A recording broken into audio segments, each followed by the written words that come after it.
Welcome to Raising Confident Readers, the Vision Reading Academy podcast, where science meets story and reading takes on a whole new dimension. I'm Crystal, founder of Vision Reading Academy and a research scientist with a passion for decoding how the brain and eyes work together to unlock learning. Around here, we don't do fluff. We dive into real strategies, real results, and the fascinating science behind how kids learn to read, think, and thrive. This isn't vision therapy, and we're not handing out prescriptions, but we are breaking down brain-based tools and research-backed methods that actually help. So whether you're a parent, educator, or just wildly curious about how vision connects to learning, you're in the right place. Let's get nerdy, let's get practical, and most of all, let's get kids thriving.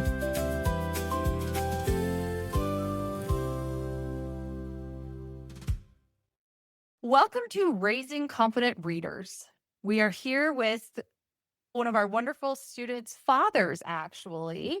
So Steve is here, and he is going to talk to us today about his journey within the Vision Reading Academy program and what he was able to see from that father's perspective, that outsider's perspective, as his wife was doing the main brunt of the work inside the program with his daughter, but he was off to the side being a massive cheerleader and was able to help along the way. But he was able to also, coming home from work, him providing for the family, all of that, those extra stresses that he has, he was then still able to see some significant changes in his own daughter. So I thought that I would bring him on today and we could talk about that. So Steve, welcome.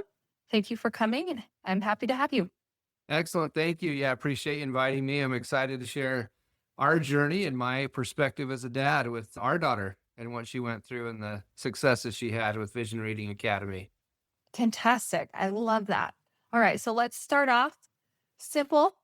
Tell us about yourself and your family and where your daughter was at before starting VRA. Great. So I'm a dad, and we actually have 7 kids. The daughter that went through the program, she was our 6th kid. And we were fortunate that our other children, they got to stages of learning. They were able to catch on and felt like they were grasping the process and able to read at the level they needed to be. So with this particular experience, it was a little bit different. We could tell that with our specific daughter here, that things weren't clicking like they were before, and she was having trouble pronouncing certain words and figuring out what they are. And we just knew there was something that wasn't quite right, and it wasn't coming as easy by any means. And first we thought maybe it's just a time issue, and so we let some months go by, and months dragged into maybe a year or so, and the progress just wasn't happening.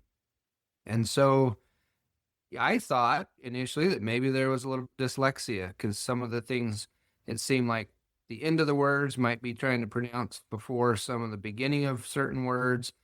And with us not ever really having experience with dyslexia, that was kind of what I thought it might be. But so that was kind of what was in the beginning as far as what led us to realize there's a problem that we needed to work at solving.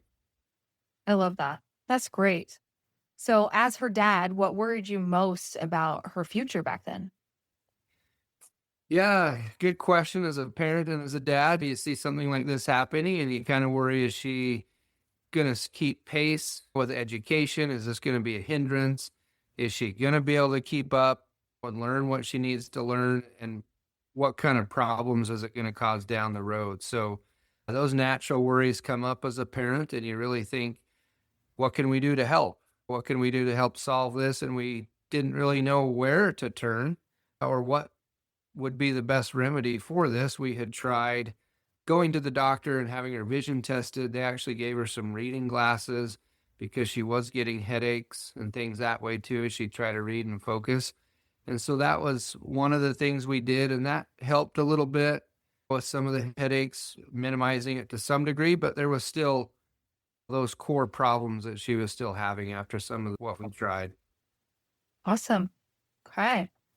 Since you weren't the parent that was directly working with her day to day in the program, what was your role during that time?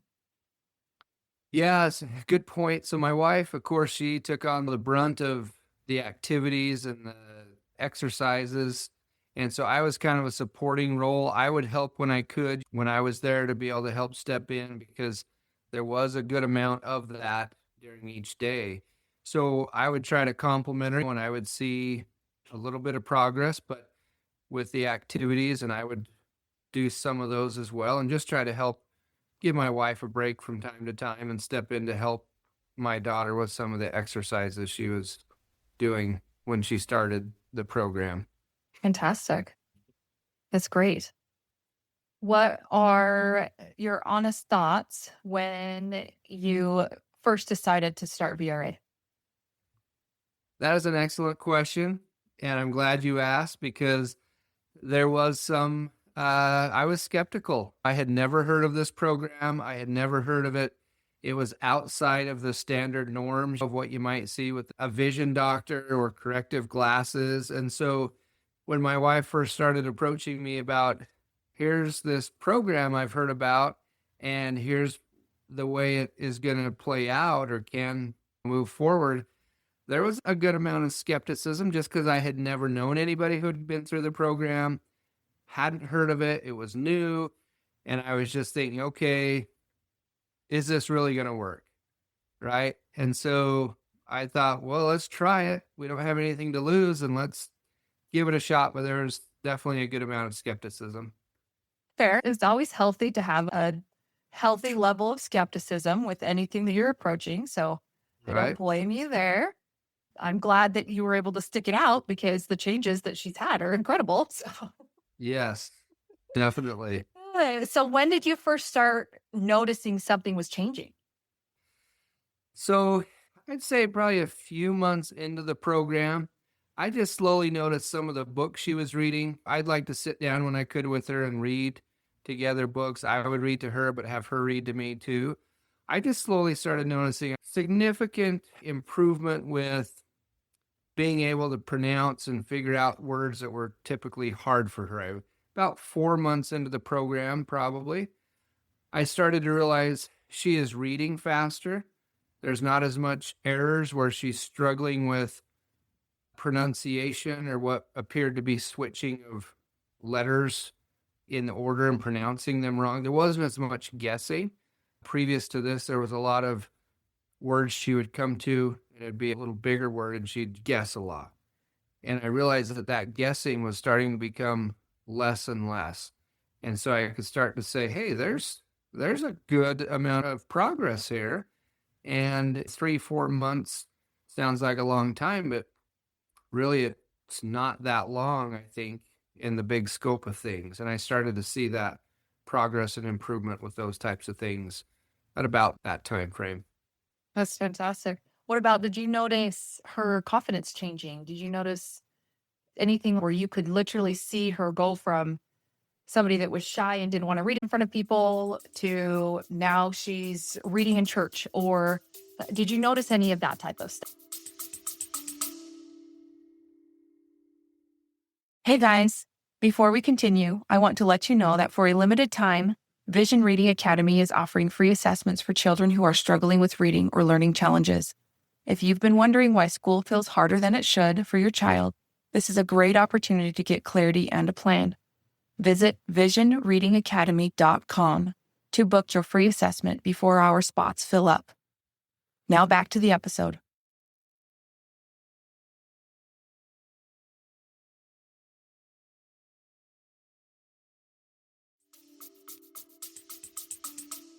As well, and at what Yes, time? definitely a lot. Reading in front of the family, her confidence would improve as we'd read together as a family, and we'd take turns reading our scripture study and so forth that we do as a family, or in other times where we'd read together as a family and take turns. Before, she was always a little bit shy or wanting to read the shortest pieces she could, but then that became more and more of, hey, I don't need as much help from mom and dad to help me pronounce these words. And she just started clicking, and then she started getting compliments from the family. The family started making compliments to her older siblings, like, hey, you're really doing this good. And you're really reading that a lot faster. And so they started picking up on and giving her compliments. And then from there, I think she started getting this inner confidence as well that, yes, I am. And she started to want to read more and read books that were a little bit harder to read for her, ones she would shy away from previously. And then her headaches too started to disappear. She got to a point where she didn't need the reading glasses anymore, and she wasn't having these headaches that she was having before the program and before the glasses. The glasses, I'd say, definitely helped.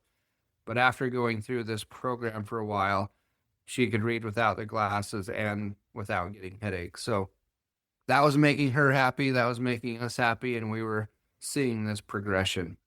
That's great. So you said that it was about 3 or 4 months. Was there a, like, aha, first change that you saw in your daughter that made you stop and think, "Wow, this is actually working?" Like, is there something that comes to mind that just sticks out to you?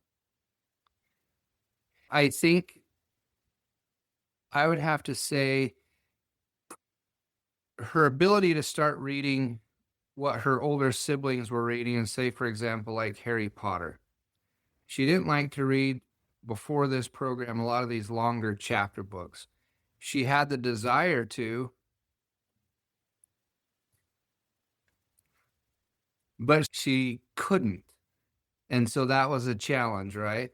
But then taking the time going through that program, she started asking her mom, "Hey, can we check out these type of books that were the longer chapter books?" Once she got to the point where she wasn't needing the glasses and she was pronouncing the words correctly, she was asking us for these bigger, challenging books. And that's when I knew that, hey, here's this confidence. And that aha moment, I guess, so to speak, would be when she started requesting, let's get these bigger, challenging books. I want to tackle them. So, I love that. I love that. And you are free to cry. This podcast is full of tears, and a lot of us cry because it's emotional, right? yeah, Something that it's your child's life, it's your child's future. And with all of the love that we have in our hearts for our children, we want the absolute world for them. We want to give them the world. And so when you're watching your child and you're seeing them struggle and you're seeing them lose their confidence and you're seeing that light go out in them, when you know how amazing they are and how beautiful they are, yes. to then see that change and see that light come back, it's emotional and it's beautiful and it's so wonderful to see. So anyway, we will cry and that's okay. I'm sure that happens. Yes. And as a parent, it's just exciting to see the progress and the confidence and realizing how much work it takes to get there, the consistency, and give full credit to my wife for all the work she did. She was amazing. She would remind her, she would help her do these exercises. And of course, she would show me what she's doing too. So I would take turns helping. But she was great about being consistent and just being supportive and doing it in a kind way where it was fun for the child to be able to do that and get to that point. But I think it's that consistency that definitely paid off. That's great. So you talked about this a little bit about her checking out bigger books and books that she can read. Is there a certain specific moment there that stands out when you realize she was becoming capable of something that you weren't sure she would ever be able to do? Yes. So for that moment for me, it became the Harry Potter series. She said, I want to start reading Harry Potter. And I know those books are long, and she had read several kind of smaller series, but she said, I want to read Harry Potter. And so we got her those books. She started reading them, and she would not put them down, and she was comprehending them. And I realized, and this is maybe towards the end of the program, she was probably in it, I'd say just maybe over a year. And she would devour these books. I can't remember how fast she got through them, but she did the whole series probably in 6 weeks, maybe, of these multiple Harry Potter books. And I realized then that she had maybe got to the point you might say arrived, right? Like she had been doing the exercises long enough. And I could not imagine her before we started the program in a year's time getting to where she would be at that level. So I was so surprised, so in awe, and her speed reading level to get through that level of books and that many pages of reading in that amount of time just floored me. And I realized she had developed this passion for reading. She had the confidence to do it, and she was now tackling the books that she wanted to read for so long. So that was a eye opener, the reward, the trophy on the shelf, if you will, of she did it and it was worth it. I love that. How did the changes in your daughter impact your family as a whole? Did you notice changes as a whole as a family? I think there was some, I think in the support from just the siblings. Before it was kind of maybe a little bit awkward when it was her turn to read. You know, everyone kind of had to pause and kind of say, hey, this is going to take a while. We got to be patient. And then as progress started to be made, and you just started to see, I think, kind of some of the siblings just rally around her a little bit because they started to see the progress. And that just fed her confidence. So I think there was a time as a family too where we were kind of rallying around a little bit and that we're feeding some extra praise and extra compliments where they're really putting in a lot of effort and seeing the results. And one thing I could say though, it's not always smooth. It wasn't always hey, it's time to do exercises and it's met with excitement and yay, let's do it. There's a lot of times where it's, no, I don't want to do that. Or why do I have to do this again? Mhm. Just like doing chores or other things, it's not always met with excitement. But what I can say is that persistence, if you can, as parents, if you can push through that and just see the end of the tunnel and stick with it long enough, it will be helpful. That's great. So, did you feel like that entering into the program and as you started seeing the changes, did you feel like the whole stress energy of the home, did that feel like that changed? Like the energy was more of a relief and calm. Did you feel any of that along the way? I think when we started getting to the point where we were seeing the results and she was happy because she didn't have to wear reading glasses anymore, she wasn't having the headaches. I think we started feeling some of that reward for the effort and a little bit more of the peace that kind of comes, the contentment of feeling the value. Mhm. I think when you get to the point too, where like we started seeing her reading those extra books, there was a certain sense of maybe on her side too, she started to see the value. And then those became a little more peaceful. Not that it was pulling teeth every time to do the exercises, but I think it became from her perspective that she understood here's value, here's where it's getting me. And so now I can go ahead and do these more often in a joint effort, so to speak, because there's that value being seen where maybe in the first few months it wasn't recognized as much, if that makes sense. So there's that calmness when it comes to do those exercise. It's more of a recognized value by everybody. That's one way to put it. Yeah, that's great. Mhm. Okay. Looking back, what do you think you were able to see as an outsider that maybe the parent doing the daily work couldn't see in the moment? I think the having the end in mind and knowing that just like anything, any good pursuit, you're not going to see the big gains day to day or week to week. And know that every child's probably going to react different in different time frames, I'm guessing. But I think just seeing that long game and knowing that it's going to be something you're going to need to stick with and just do daily. But if you do it just like anything, practicing the piano or whatever it is you want to learn, you may not see the results week to week, but just know that they'll come with that persistency, right? And when you're in the trenches doing it, that can maybe be hard. But something I think that helped, if I could share anything, my wife was good again about putting together whether it's a chart, and here's the chart, and here's the weekly activities and exercises you need to do.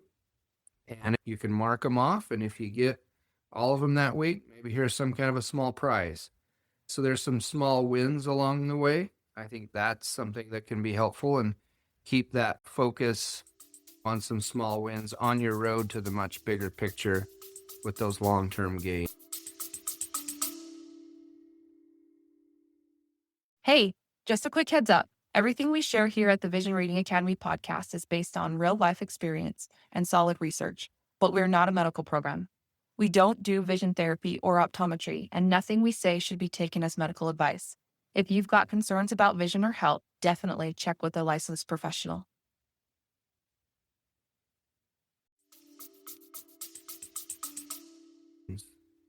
I get That's great. Yeah. That's great. And we will have many new parents that are looking to see what this is, but we're also going to have our parents that are still in the program that they're going to be listening to this episode as well. And so for them to be able to be like, oh, hey, here's an idea on what worked. Let's see if that works for my child. Because there are going to be ups and downs, just like you were talking Yeah. about with your daughter and how she's like, I don't see the value in this. I don't want to do this. It's taking me away from something that I want to be doing right now. And now I have to do this, even though it's like 5 minutes, right? So they're Yeah. very short exercises, but Right. at the same time, the level that our children's brain development is at right now, they can't make that switch of going, it's okay. I will be okay when I come back to this.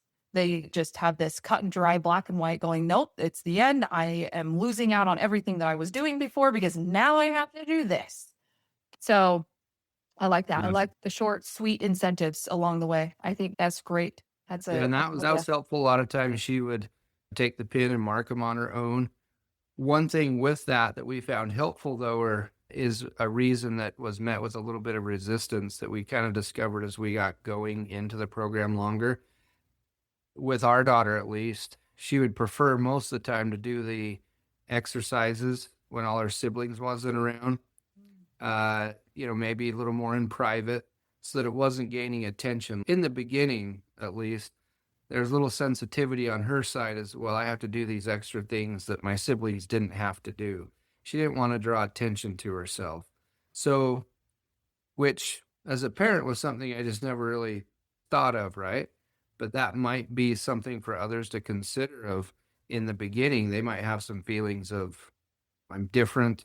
My siblings are going to wonder what I'm doing, but there's ways to push past that and make it become natural. So, Yeah, yeah, absolutely. I wouldn't have thought about that either. And almost a level of embarrassment that's there. yeah, it could a little bit, and that could be for some kids, maybe just something to be sensitive of. That's the reason they might be giving any pushback in the beginning with some of And the, they're not able to voice it to you, right? They're not able to yeah, say, hey, I don't want to do this in front of my siblings. All they know is they're uncomfortable. right. Yeah, they may not know how to verbalize it, but that might be an issue some might experience. That's great. Thank you for sharing that. Mhm. That I think is going to be very helpful. Okay, I've got just a couple more things for you. So, if there's a dad listening right now who is worried about his child's future the way you once were, what would you want him to know? I would say, from someone who's been through the program and seen the results, don't be afraid to give it a try. We didn't know what direction to go. This was totally new for us. And as I mentioned in the beginning, I myself was a little bit skeptical of, is this going to work? Hadn't heard of it before, but I'd say give it a try, give it some time. It's not going to be a week or two, and it's not overnight, but I'd say it's worth it, and give it a shot. What do you have to lose? Right. Mhm. And we had everything to gain, and I am so glad we did it. So, I'm so glad you did too. yes. And if I can share one story, if I can. Yeah. So, that the Let it out. this is the hardest one to tell for me because it's the most heartstring puller, I guess you could say, moment where I think it was before we started the program or as we're getting into it from a religious perspective when teaching our kids to pray and ask for help. sometimes I'd ask our younger kids, well, what are some of the things you're praying for? I'm just curious. What's on your mind at this age? But from this particular daughter, it came up several times that I'm praying for help that I can read better.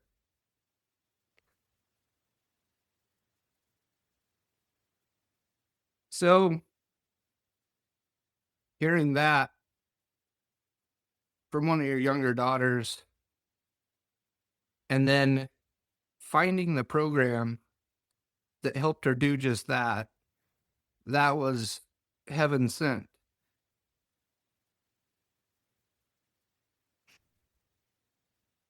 So that was her prayers answered. And knowing that it was cognizant on her mind enough that she was reaching out through her prayers to ask for help, that was touching. And so it worked for us, but also knowing that she was stressed about it. She was wanting to do better. And then we found the program that helped her do that. That was all worth it. Mhm. So, Yes, I will yeah, always give God credit for this. I believe that this was God's hand in figuring out this program and bringing this program to what it is today.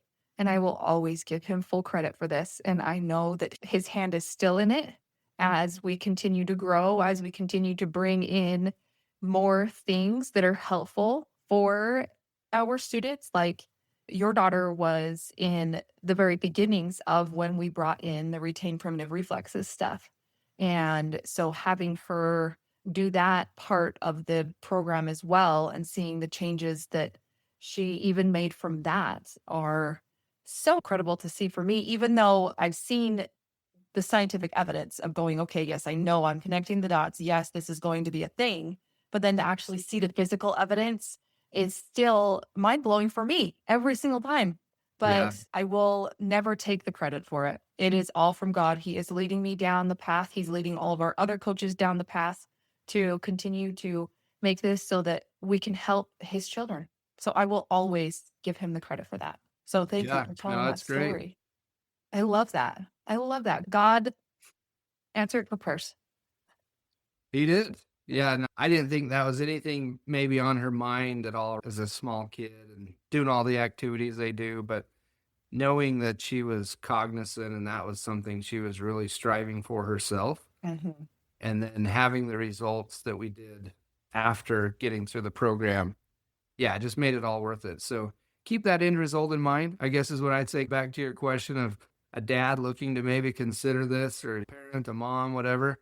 Keep that long term goal in mind. Yeah, as you go through that.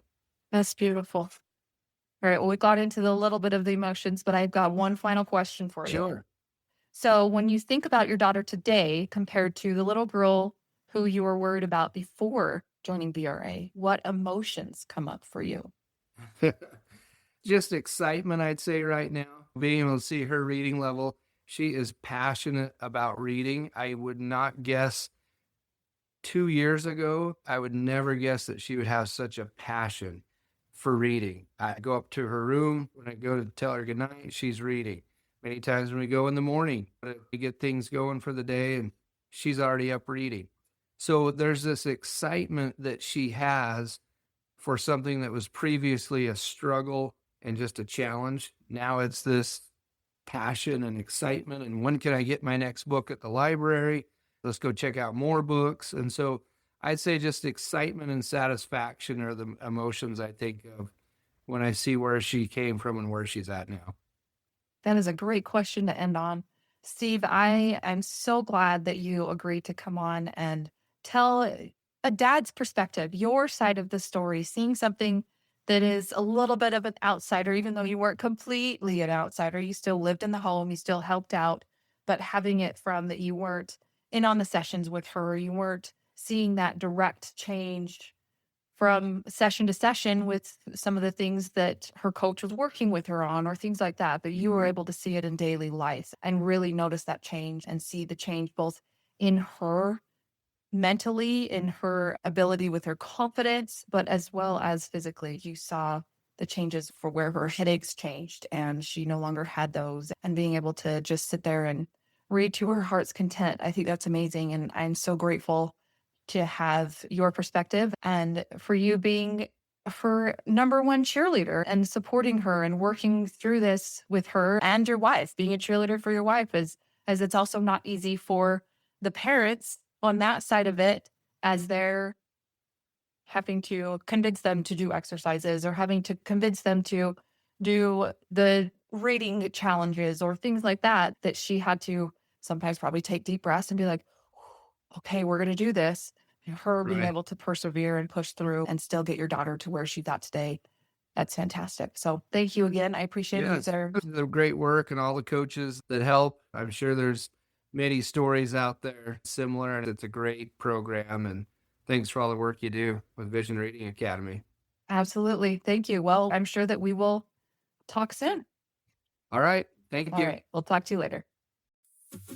Thanks for tuning in to Raising Confident Readers, the Vision Reading Academy podcast. If today's episode got your gears turning, we'd love for you to subscribe, leave a review, or share it with someone who needs to hear it. I'm Crystal, founder of Vision Reading Academy, reminding you that learning isn't one size fits all, and every child deserves a custom game plan. Until next time, keep it curious, keep it science-based, and as always, keep helping those kiddos thrive.